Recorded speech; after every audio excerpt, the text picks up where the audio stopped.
So even though I know I said I was going to continue working on the thumb in the last video, what I kind of want to do at this point is an overall assessment, just to kind of, high level view, see how this is coming along. And I can see there are some kind of important differences between what's going on with the sculpt versus what's happening in the reference. I can see the thumb is a little bit odd. We've got this this vein here, but it looks like it was kind of going a little bit too high up. And I can see the knuckle for the index finger actually should be kind of happening over here, building into that tendon. So let's add a little bit of volume there. There's a pretty good gap there. Let's just take a closer look at it real quick. Over here.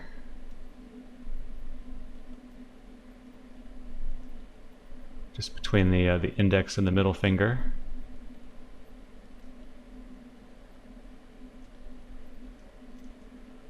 And that looks a little bit better. Let's add a little more volume to the knuckle there.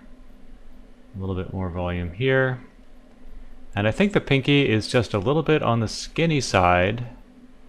And we're kind of missing that that nice little curve of it being kind of squashed there at the edge.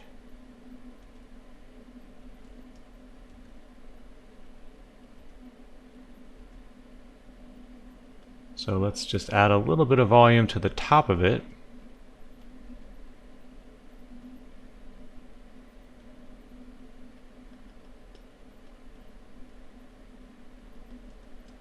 Try to find that center line, make sure that we're adding in evenly on, well, relatively evenly on both sides. I think that looks a little better. Let's grab that flatten 404.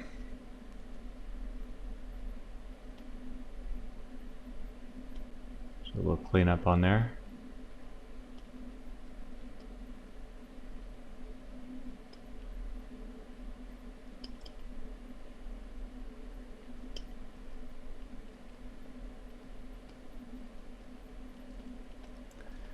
Alright, another quick assessment.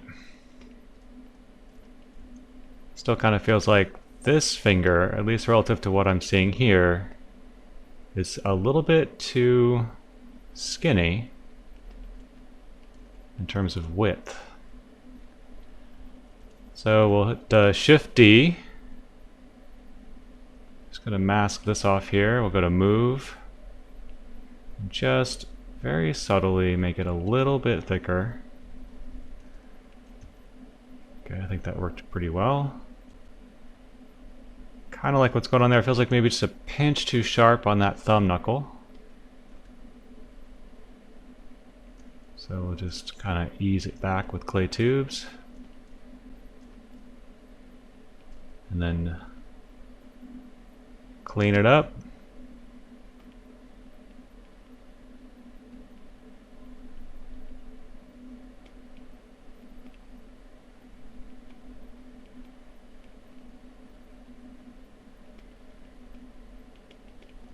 So the more you do this, the more refined your planar understanding of the surface becomes, and rather than ending up with like great big flat spots, you get increasingly more and more subtle flat spots, which hopefully makes it a little bit easier to see whether or not you have accurately understood and importantly replicated the thing that you're trying to sculpt.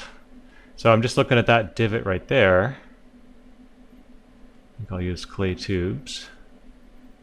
Feels like that's just kind of the space between the knuckle, the second and third knuckle there.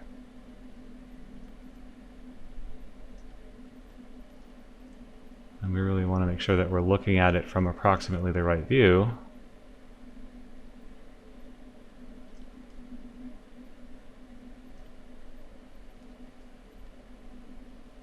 It's a little better.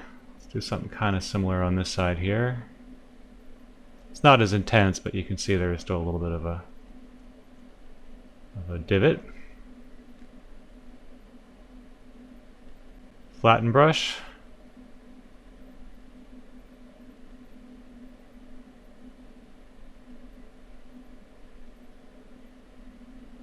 I'll clean up over here.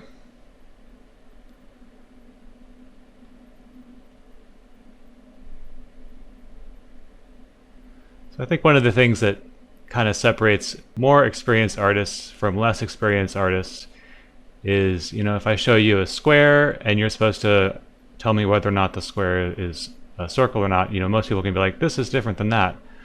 But at a certain point, if you just keep refining and refining and refining, it becomes a lot more difficult for people to understand. Like, they might know that something doesn't look quite right, but they might not necessarily understand what to fix in order to correct the issue. I remember when I was starting out, I was working with absolutely phenomenal artists, and a lot of the feedback I would get would just be like, make it better, which is not the greatest feedback that you can get. You want something that's a little more specific. And then inevitably, if I would push them, they'd say like, well, this area is not quite right, and this area is not quite right, and this area is not, and I'd be like, okay, now I see it. All right, you're right, absolutely. Let me go fix that, blah, blah, blah. So over time, I think some people have just like a ceiling. I know I do. A ceiling beyond which, like, I just can't really see the difference between what I've got and what the reference is. And fortunately for me, at this point, that difference is like not really all that extreme. As in, like, when I think something's done, it's usually more or less done. But there are people that are basically like the Zbrush equivalent of super tasters, and they can just continue to polish and polish and polish, and it just gets better and better. I hit a certain point where I think it's like I'm in the 90 to 95% more or less range, and that's usually good enough for production work. If you're doing something like sculpting a portrait or a likeness, you really got to get, I mean, it's got to be perfect because people can really see the difference. But if you're talking about something like a hand or a, you know, a prop or something, good enough is usually good enough. Also, the other argument for that is you spend forever on something, and if you graph the improvement over time, that last 5% might take half of the total project time. And that's just usually not all that practical for a production that's trying to get stuff out the door. All right, so this section was mostly just about kind of polishing and refining, but hopefully these ramble videos are somewhat useful for somebody out there. And we'll just pick it up in the next one.